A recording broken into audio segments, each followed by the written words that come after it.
be seated.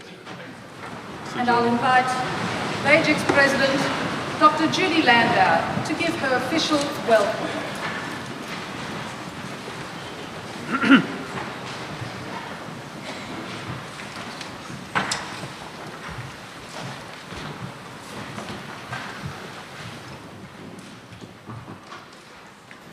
Rabbi Yaakov Glassman, Senior Minister, St Kilda Hebrew Congregation, Senator the Honourable Michael Ronaldson, our keynote speaker, Federal Minister for Veterans Affairs and Minister assisting the Prime Minister for the Centenary of Anzac, representing the Victorian Premier, the Honourable Daniel Andrews, Mr Philip Deladarkis MLC, Member for Southern Metropolitan, the Honourable Matthew Guy, Leader of the Victorian Opposition, the Honourable Ted and Mrs Robin Baillieu, former Premier of Victoria and Chair of the Victorian Anzac Centenary Committee, Mr Stephen Blair, New Zealand Consul General and Trade Commissioner, Lady Cowan, AM, Major General Jeffrey Rosenfeld, AM, OBE, Cason J, Patron-in-Chief VAGEC's Australia, Air Vice Marshal Chris Spence, retired,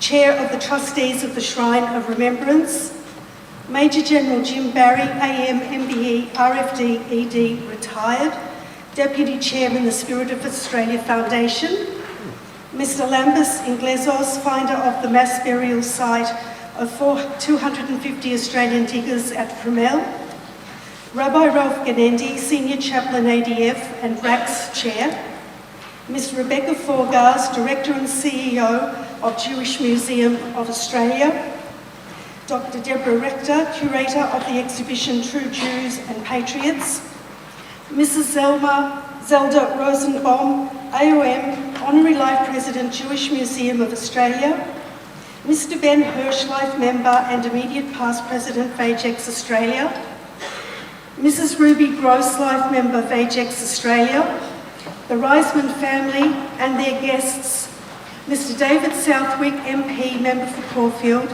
Mr Sam Hibbins, MP, Member for Paran, Miss Margaret Fitzherbert, MLC, Member for Southern Metropolitan Region, Miss Inga Pulik, MLC, Victorian Shadow Minister for Multicultural Affairs, Councillor Serge Thorman, Cantani Ward, City of Port Phillip, Mr John Cullen, OAM, Chairman, Kindred Organisations and Unit Associations, Mr Bob and Mrs Toom Larkin, President RSL Caulfield Sub-Branch, Mr Danny Allen, President RSL New Zealand Sub-Branch, Mrs Michaela Starfracci, CEO Melbourne Legacy, Mr Peter and Mrs Gloria Ellen, the National Coordinator Centenary of Anzac Jewish Program, community leaders, school representatives and students, ladies and gentlemen.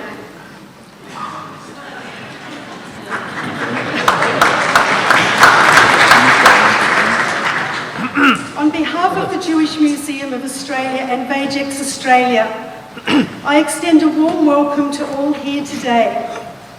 We would like to offer our gratitude to the St Kilda Hebrew congregation for allowing us to make use of their beautiful shul, and to their choir master, Mr Adrian Bartak, and the choir for giving their time to add colour to our service. At many levels, this extraordinary event is unique and has brought together a wide team of specialists to make it possible.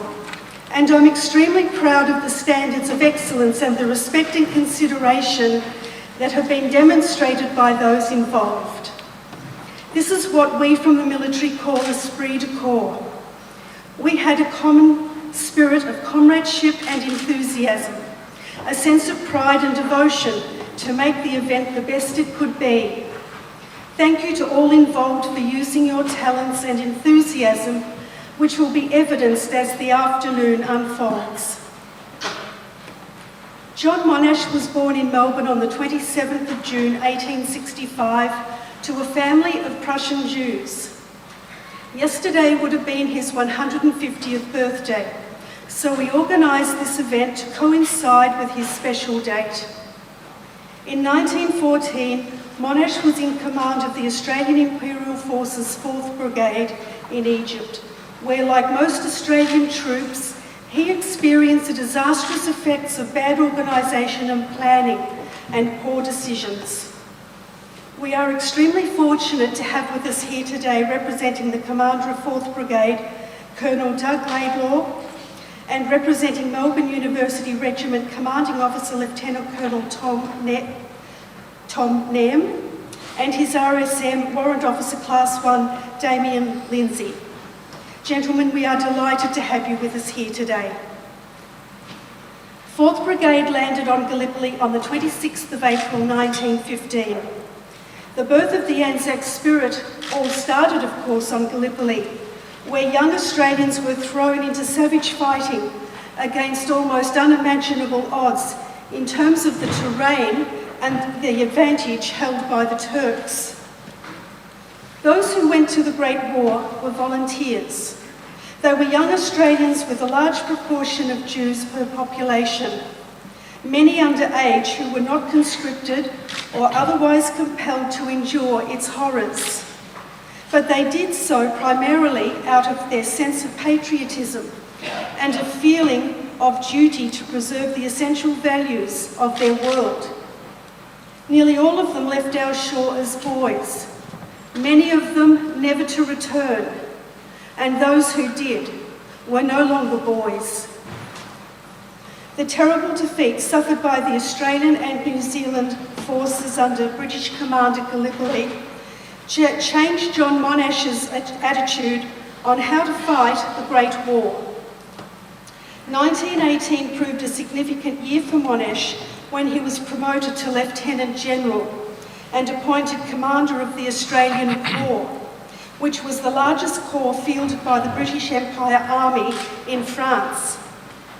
Monash's appointment was initially undermined by Australia's war historian Charles Bean, at least in part due to Monash being Jewish.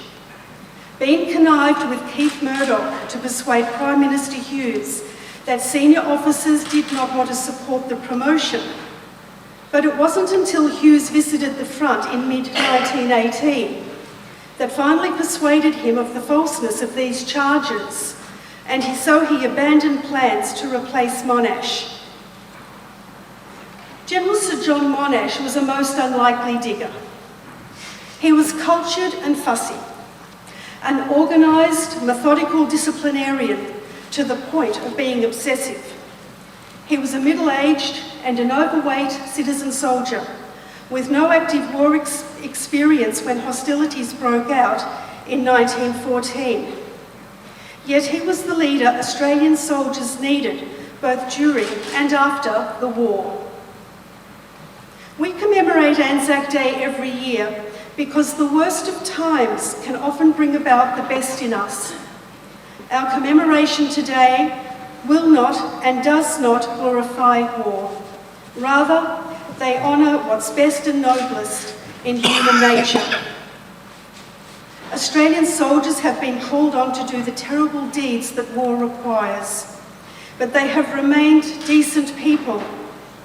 Mateship and humour, as well as a strong will to win, have characterised the Australian soldier from Gallipoli to the many conflicts that followed.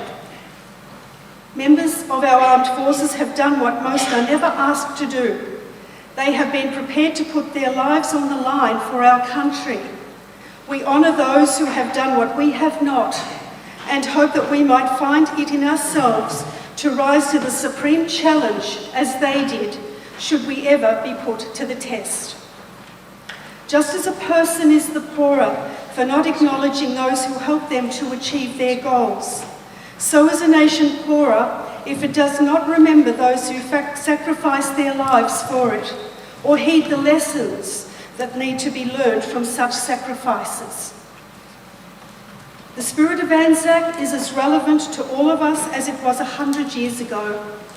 More than ever, we need to be vigilant that our society remains one that values freedom with opportunities for everyone.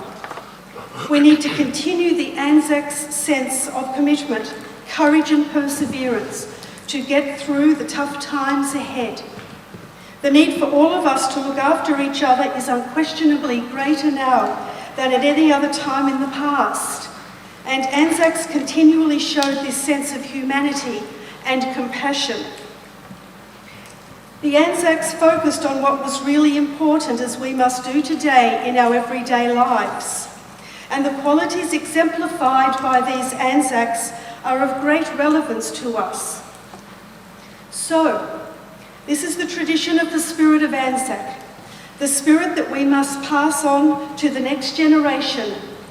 To all the young people here today, you are the guardians of a precious flame whose duty is not only to keep it burning brightly, but to keep it replenished for the decades ahead, lest we forget.